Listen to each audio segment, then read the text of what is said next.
So I understand gardening is not actually part of the curriculum. No, it's not. But plants, learning about plants and learning about economics and nutrition, all of that part is, and physical, the physical education of gardening even, I think is going to be important for our kids. Learning about the environment and everything around them. My wife's one of the teachers down here, Kihei Elementary, and I started getting my fingers green again a while back when I was interested in the Hawaii culture and what it has to do with sustainability.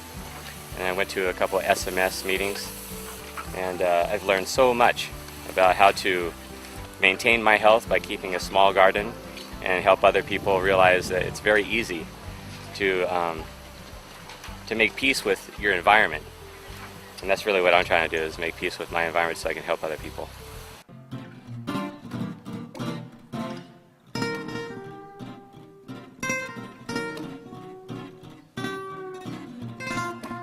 One of the great things I think about these kind of events is all of us really in our hearts want to help. We want to be part of a community, and we forget because sometimes the structure of our culture doesn't allow for enough of these sort of events. So it turns out that we all want to be here doing this, and we don't really know it unless they're happening, and we get together and we make it happen. And what happens when we get together is really beautiful. Thanks for joining us today, and tell us a couple of things. What do you think about the job that we're doing here? I think it's excellent. I'm so excited to see all the seeds I planted back 20 years ago coming up. And I think to do it at an educational facility is a fantastic idea. Great. There's a couple of, one of the things I'm really enjoying here is to see that the first thing you do in permaculture is make sure that the garden's in a good site.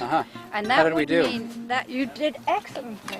That means that it's in a place where people circulate and are going by all the time. So here we are with pathways. It's a place that the kids will be walking by.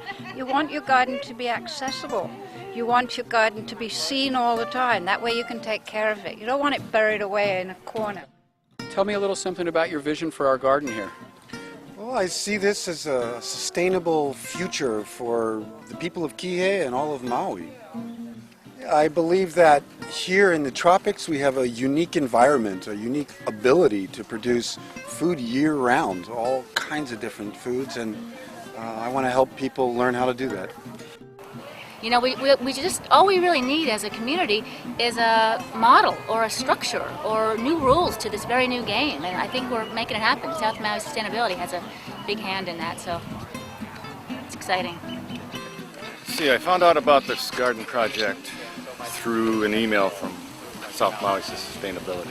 And what motivates you to come down here and get sweaty with us? I like to sweat. I like to be dirty. You've been working hard this morning. I've watched you. I'm super excited. This is an awesome opportunity. Oh, great.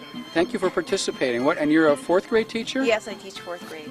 So we have about how many teachers are going to be involved in this project, do you know? Quite a few. Not just fourth grade, but everybody from kindergarten up to fifth grade, actually. So. And you said something about how this is going to help with your Hawaiian studies in some way? Yeah, it's part of our standards and our benchmark, so it's great because part of our standards is to talk about, the Hawaiian community as a farming community and how they were self-sustainable. So I'm pretty excited because we're going to have dryland taro, and then we're going to have some sweet potatoes, so the kids get hands-on experience, like, oh, this is what a sweet potato looks like, and this is how you actually grow a sweet potato. They don't have that, hands-on experience at home. Yeah. So it's nice to provide it here for them here at school. I really hope that the kids will have enough time out here that they can tell their folks that they'd like to make a garden in the backyard, because I know a number of young kids who have just at the spur of a moment changed the backyard of their folks' home into a delicious garden. And that's what amazed me, is that kids really can use their energy wisely and do something at home that will benefit the whole community and their own families. So do you see a way that we'll be able to use the different things that we plant in the garden for different cultures to learn about different kinds of foods? Yeah, definitely. Since our population at Kihei Elementary is so diverse, I think we can bring in the different fruits and vegetables from different cultures, and we can share an understanding of what each group of people brings to, say, our communal table. So it'll be great, and also it'll give our students an opportunity to meet different people from the community and broaden their horizons in that way. if this is any indication of the support, I'm sure our students will take it home and they'll start implementing these exciting skills that they're learning, and it's going to be great. It's only the tip of the iceberg. And as they see us building in the garden, they're so excited. They're telling the parents calling in and talking about and asking questions about it. So it's already happening. Raised beds. Raised beds. And the beds are where the plants live. They don't just sleep there, they live there all the time. And then we've got some way over there, circular, black, they look kind of like tubes. Those are called wattles. Wattles. Well, we've been in the process of planting.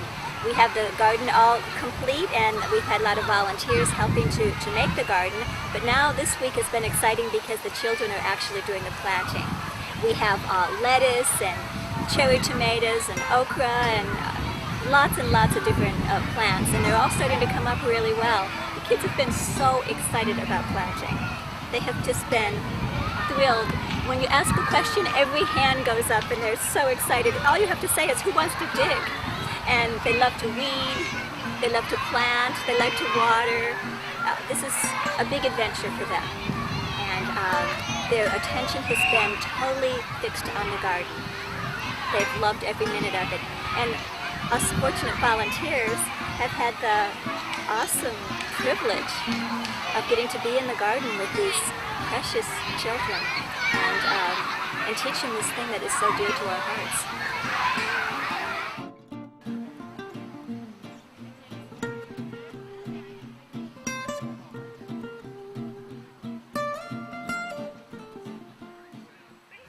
The students are extremely excited about the garden. It was so nice to get them to come outside and really learn. And not only we read stories about plants in class and we talk about it in our science books, but to come out and really be engaged and put their hands in the soil and plant something that they can feel a part of was, inspirational for them, and to also eat whatever they planted. They may have not liked vegetables before, but they all tried it last year. You can see the excitement of children making the connection between what they're learning in the classroom and then seeing things happening out here in the garden. As we move forward, we're looking forward to the community getting more involved in this garden. In a lot of ways, a school garden is a community garden, and we'd love to see more members of the community get involved in maintaining the garden and helping the kids grow our future. It's really great the way all the volunteers from the community have turned out, huh? Yeah. I mean, volunteering is just the greatest. You get a feeling of community that you just don't get any other way. I think that about says it. Okay. Thanks.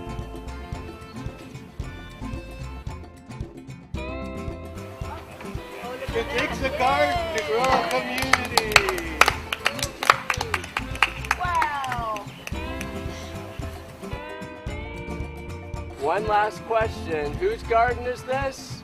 Our garden!